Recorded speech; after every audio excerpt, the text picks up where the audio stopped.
अपने छोटे भाई मुख्तार अंसारी को सुपुर्द खाक करने के बाद उनके बड़े भाई और गाज़ीपुर के सांसद अफजाल अंसारी घर पहुंचे हैं, क्या कहेंगे इस पूरे मामले एक ऐसा सदमा है कि इसको शब्द लफ्ज़ों में बयान नहीं किया जा सकता। एक ऐसी क्षति है जिसकी किसी से तुलना नहीं की जा सकती। हम खुद कई बार दोहरा चुके हैं कि मौत का दिन मुअय्यन होता है, उससे पहले कोई मार नहीं सकता। मुख्तार के ऊपर 7 टाइम उनको ख़त्म करने की कोशिश की गई। हर बार कोई न कोई बहाना बना जो वो बच गए, और इस बार साजिशें कामयाब हो गईं। मेरे पास पुख्ता सबूत है कि मुख्तार को जेल में जहर दिया गया। मुख्तार ने खुद अपने वकील के ज़रिए पत्र दिया। उनके वकील ने कोर्ट में वो दरख्वास्त डाली। उसके बाद कोर्ट की तरफ से डायरेक्शन भी हुआ।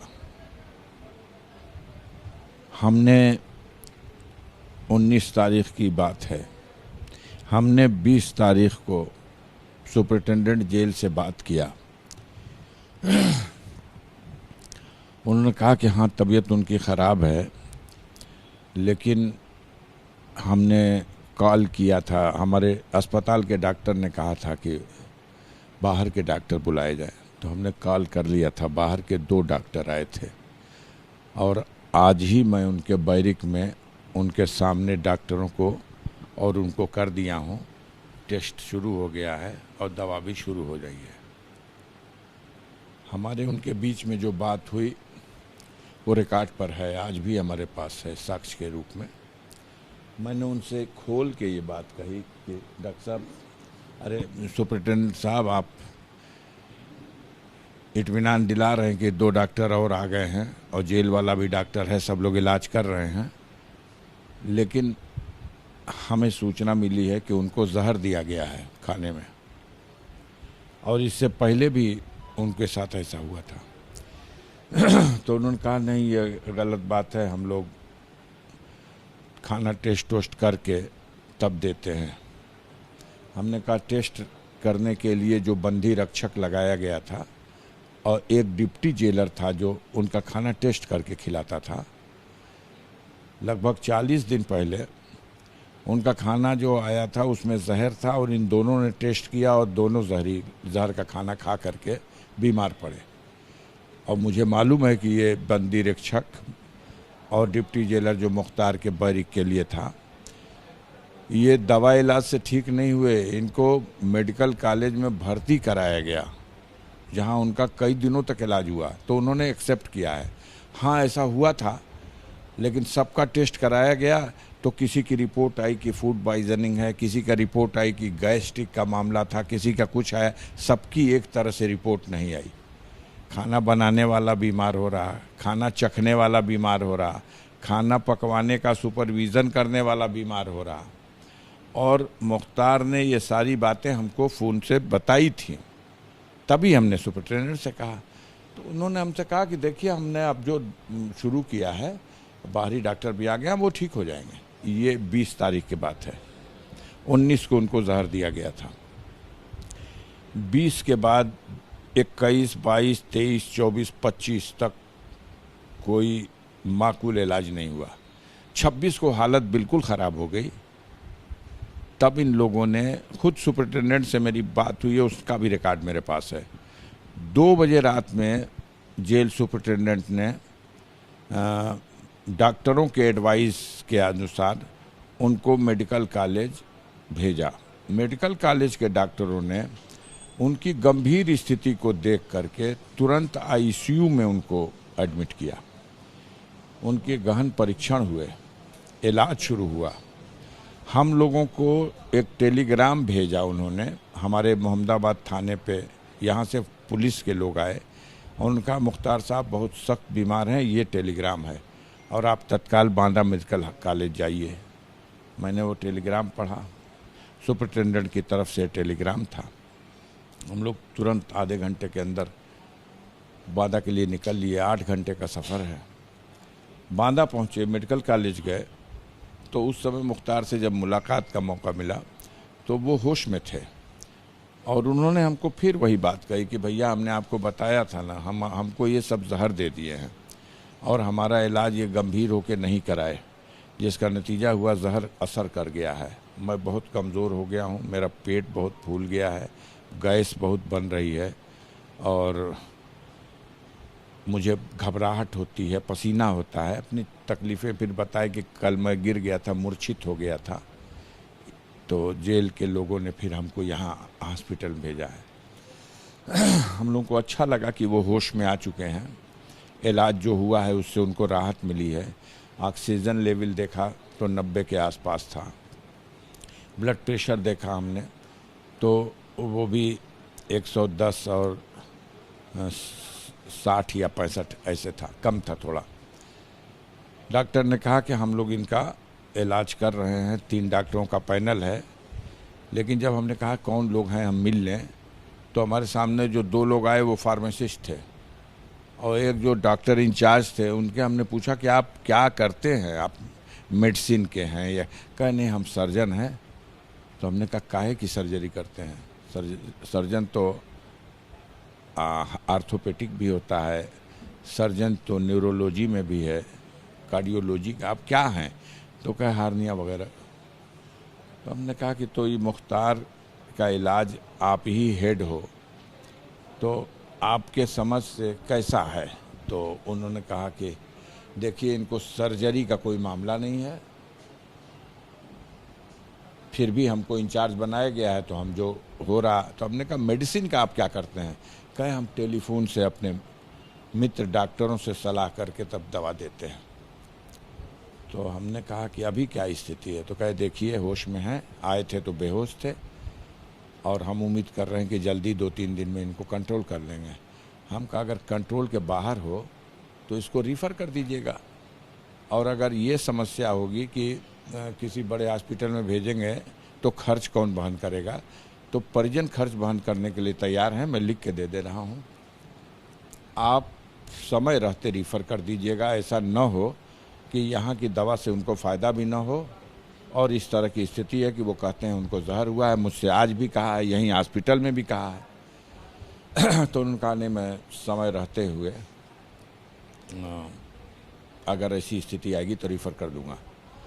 हम लोग मिल कर के आए, अभी रास्ते ही में थे, 2 घंटा हुआ बस वहाँ से चले हुए, जब तक बताया गया कि सभी डॉक्टरों ने उनको लिख दिया कि ये फिट हैं और व्हील चेयर पर बैठा करके।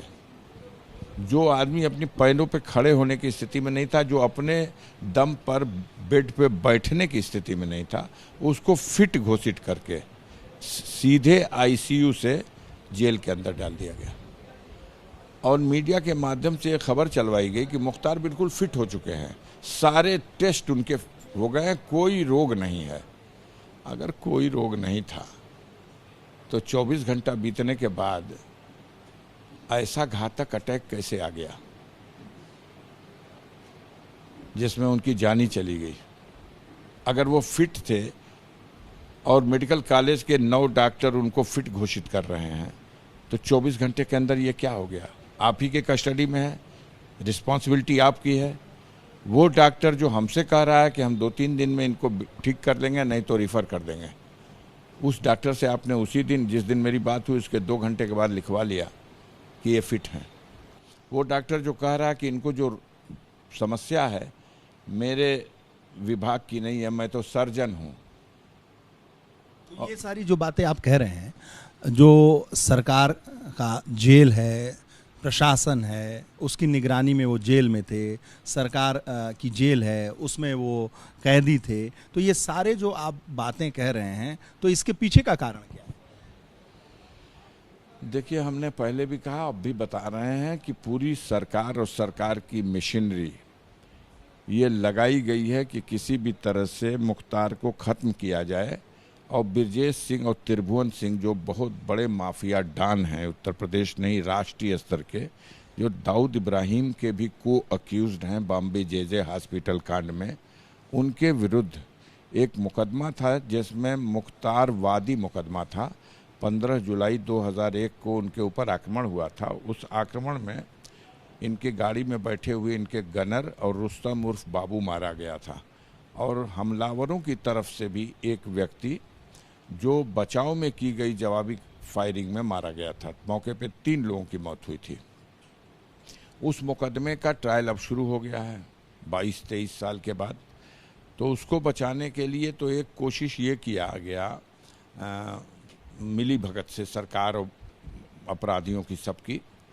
उन लोगों ने ये किया कि एक झूठा मुकदमा दर्ज कराया गया, एक घटना का दूसरा मुकदमा दूसरी कहानी के साथ, कि वो जो 2001 में घटना हुई थी वास्तविकता ये है कि वो जो एक उसमें हमलावर मारा गया उसको दिखाया गया है कि इसको मुख्तार अंसारी के ड्राइवर और 2-3 लोग गए थे और बक्सर जिले में किसी गांव में वो रहते हैं, वहाँ के निवासी हैं, उनको उठा लाए थे। मतलब ब्रिजेश को बचाने के लिए ये सब काम किया। और उसमें मुलजिम सारे गवाहों को बना लिया गया।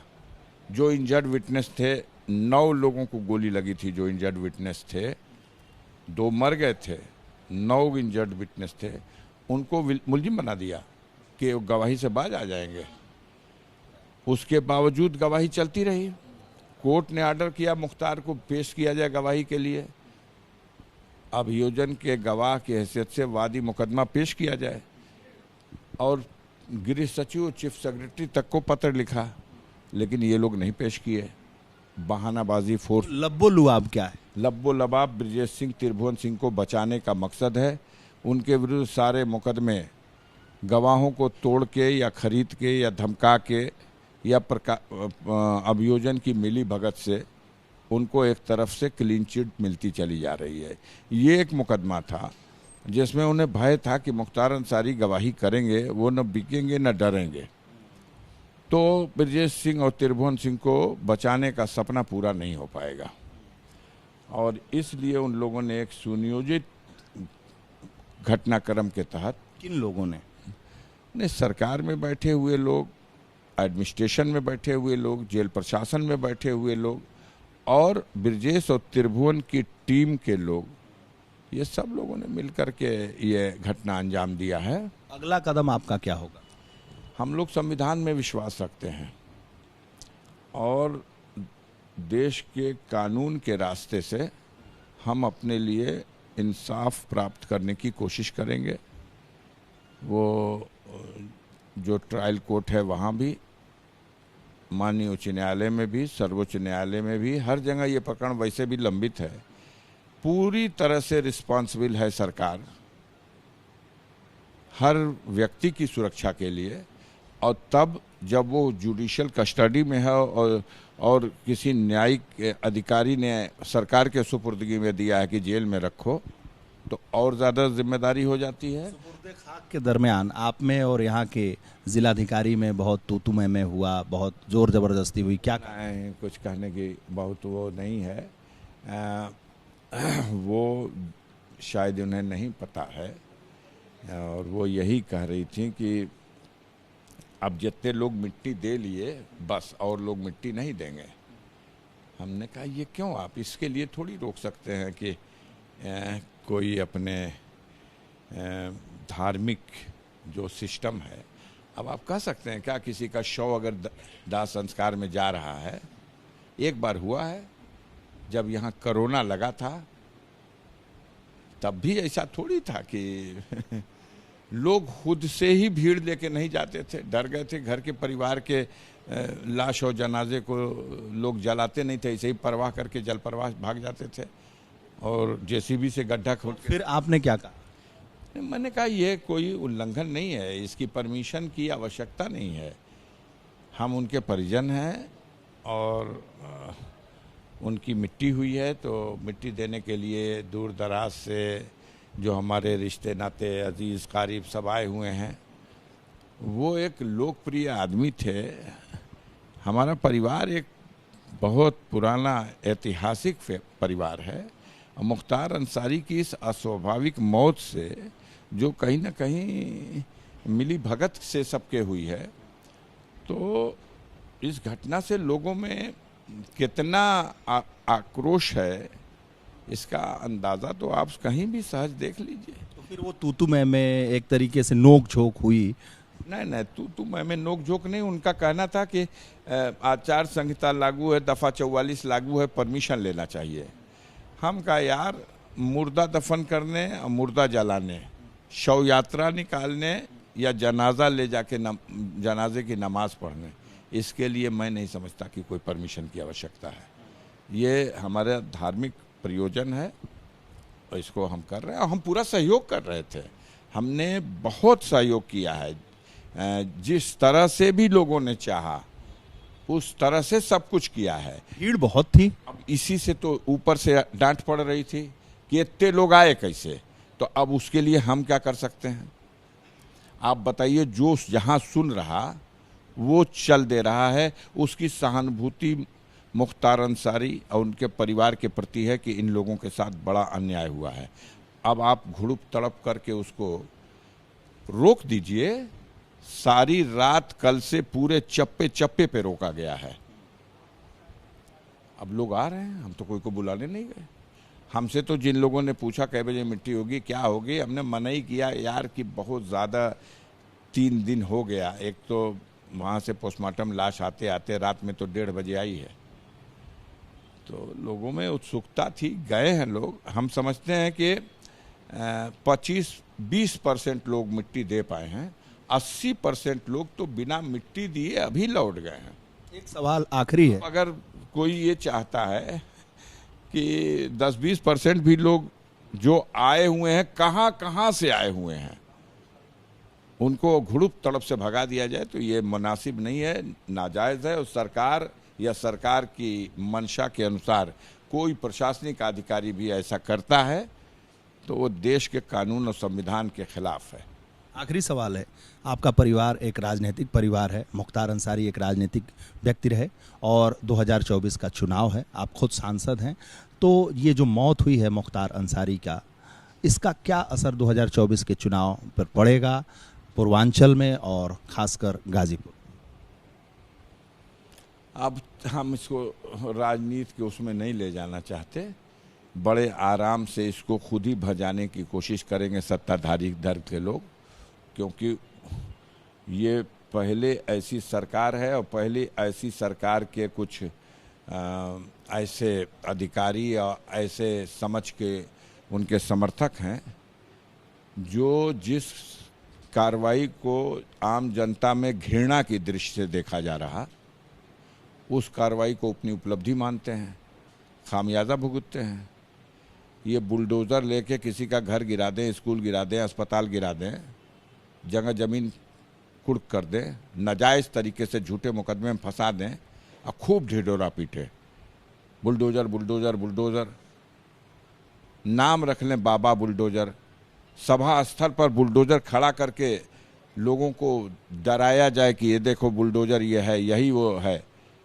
परिणाम क्या होता है? गाजीपुर में 7 विधानसभा की सीटें हैं, 0 मिली थी, भाजपा के खाते में 0। अगर आंख नहीं खुली है तो इस लोकसभा के चुनाव में अहंकार तो देखिए, कंस को भी अहंकार था, जो उसने ये तरीका बना लिया था कि जो उसका विरोध करेगा, मथुरा का राजा, वो उसको जेल में डाल देगा या मार डालेगा। उसने अपने बाप को, जिन्होंने उसके गलत नीतियों और उसकी जातियों का विरोध किया, तो उसने पिता को जेल में डाल दिया था। लेकिन आखिर उसकी सत्ता का और उसका भी अंत हुआ। तो जब तक कोई कंस वाला नशा किसी के ऊपर है तो ये नशा भी उतरेगा, ऐसा थोड़ी है कि नहीं उतरेगा, इसको भी उतरना है। 24 में लोकसभा का क्या परिणाम होगा गाजीपुर में? ज्योतिष शास्त्र भाजपा के लोग जानते हैं। सूची आई थी 195 आदमी की और घोषणा आई थी कि 400 सीट जीतेंगे। उत्तर प्रदेश में सूची आई थी 51 लोगों की और घोषणा कर दी थी कि 80 सीट जीत रहे हैं। और अभी तक नाम बताने की स्थिति में नहीं है कि गाजीपुर बलिया में कौन चुनाव लड़ेगा। गाजीपुर आपकी कर्मभूमि है, मुख्तार अंसारी की घोसी कर्मभूमि है, मऊ कर्मभूमि है। पूर्वांचल में आप कई सीटों से चुनाव लड़े, आपने पार्टी चलाई, तो मुख्तार अंसारी के इस जनाजे में जिस तरीके से भीड़ थी उसका 24 के लोकसभा चुनाव पर क्या असर पड़ा? साफ शब्दों में आप बोलते हैं, जानना चाहिए। यार उस दृष्टि से मैं इसको नहीं देख पा रहा हूँ। मैं इसलिए भी नहीं, अभी क्या कहूँ, घोषणा भाजपा के लोग ही करते हैं, हवाई घोषणा। अभी कैंडिडेट भी नहीं है उनका। कैंडिडेट तो आ जाए, कौन चुनाव लड़ेगा। इस पूरी घटना का असर पड़ेगा, जनता में असर पड़ेगा, जनता ही मतदाता है। पूछिए, जनता मरमाहत है और जनता कितना भी डराया जाए वो भयभीत होने वाली नहीं है। हमारे पूर्वजों का जो देश के स्वतंत्रता संग्राम आंदोलन में कुर्बानी देने का एक इतिहास है। 12 लोग हैं ये जो स्वतंत्रता संग्राम सेनानी हैं, जो जेल खटे हैं, जो महात्मा गांधी के साथ जेल में थे। फरीदुल हक अंसारी की वो तस्वीर लगी हुई है, वो डॉक्टर शौकतुल्लाह अंसारी की तस्वीर लगी हुई है, वो अब्दुल अजीज अंसारी की तस्वीर, सब स्वतंत्रता संग्राम सेनानी हैं। एक परिवार में 12 लोग जो जेल गए, यातनाएं सही, कोड़े खाए, कुर्बानियां दे के देश को आज़ाद कराए। देश की सीमाओं की सुरक्षा में ब्रिगेडियर उस्मान साहब अपने प्राणों की आहुति देके मातृभूमि की रक्षा करने में सफल रहे। नौशेरा घाटी, ज्वांगर घाटी को फिर से भारत के पक्ष में जीतने में सफल रहे। और ऐसे परिवार के लोगों के ऊपर इस तरह का जो कृत्य किया गया है, इन कृत्यों से आम जनता मरमाहत है, दुखी है। कल सारा बाजार बंद था, इतना बड़ा कस्बा है ये। ठीक अफजाल भाई, कस्बे में किसी जात कौम की एक भी दुकान नहीं, कोई कुछ कहने नहीं गया था, सब ने बंद कर दिया था स्वेच्छा से। और आज भी आधा दिन तक बंद रहा है। जब मट्टी दे के लोग गए हैं तब दुकानें खुली। बहुत बहुत शुक्रिया अफजाल भाई, इस दुख की घड़ी में आपने अपनी बातों को रखा।